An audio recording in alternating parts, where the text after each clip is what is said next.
Elasticsearch linguagem R para análise de violência política na plataforma Telegram. Meus objetivos nessa apresentação são dois: uma contextualização da pesquisa e discutir o plano de trabalho tendo o método como guia.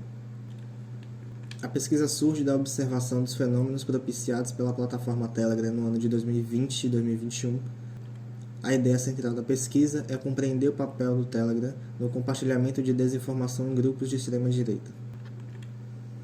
Sobre a metodologia em si, a pesquisa está baseada na teoria fundamentada, elaborada por Barney Glasser e Anselm Strauss, cuja ideia central é construir a análise teórica a partir dos dados observados. Métodos na primeira fase. Essa divisão não significa um abandono dos seguintes métodos, e sim apenas uma prevalência de outros métodos. Então, para começar, temos a análise quantitativa com a linguagem R, uma linguagem voltada à análise estatística e visualização gráfica, que é o que possibilita a mineração de dados. Na análise qualitativa, temos o Atlas TI. E o que é o Atlas TI? Resumidamente, um software que possibilita a análise qualitativa de dados com auxílio do computador, que lhe permite analisar grande base de dados, por exemplo. Seus principais recursos são as codificações, as famílias e as redes de conexões, entre aspas, recursos que dialogam diretamente com a abordagem da teoria fundamentada. Então, entramos na segunda fase, onde ocorre um salto metodológico. E para entender por que estou dando essa ênfase, é preciso tratar de algumas particularidades do objeto.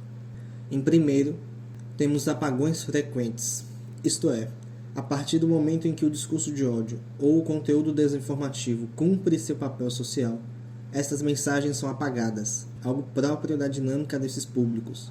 Junto a isso, temos o nascimento e morte de grupos e canais, ou seja, determinado chat para de enviar mensagens e nasce, entre aspas, um novo que contém ou nome ou conteúdo semelhante, sendo isso uma forma de evitar a vigilância desses indivíduos.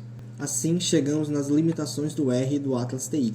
O R não permite a realização do ETL com tanta qualidade quanto o recurso que veremos logo mais, e para qualquer análise exploratória ele exige um mínimo de conhecimento que, para quem nunca programou, pode se tornar um grande obstáculo.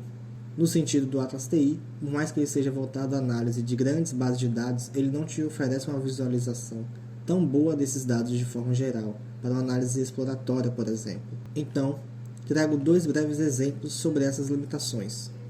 Isso é o código necessário para construir um simples gráfico de barras no R. E esta é a visualização ofertada pelo Atlas TI. Dado essas limitações, recorremos então ao uso do Elasticsearch, uma estrutura para bancos de dados não estruturados, que funciona conjuntamente com o Kibana, responsável pela construção de gráficos e dashboards. A estrutura do Elastic permite uma melhoria considerável no processo de ETL em tempo real, o que facilita mapear com precisão o nascimento e morte de grupos e canais e de determinados tópicos que estejam sendo discutidos na internet. Há também uma visualização otimizada, que já mostrei como é feito um gráfico em R, e por fim, uma análise qualitativa otimizada, que também irei demonstrar como e porquê. Essa é a interface disponibilizada pelo Elasticsearch e pelo Kibana, onde você pode construir aquele mesmo gráfico de barras com alguns cliques.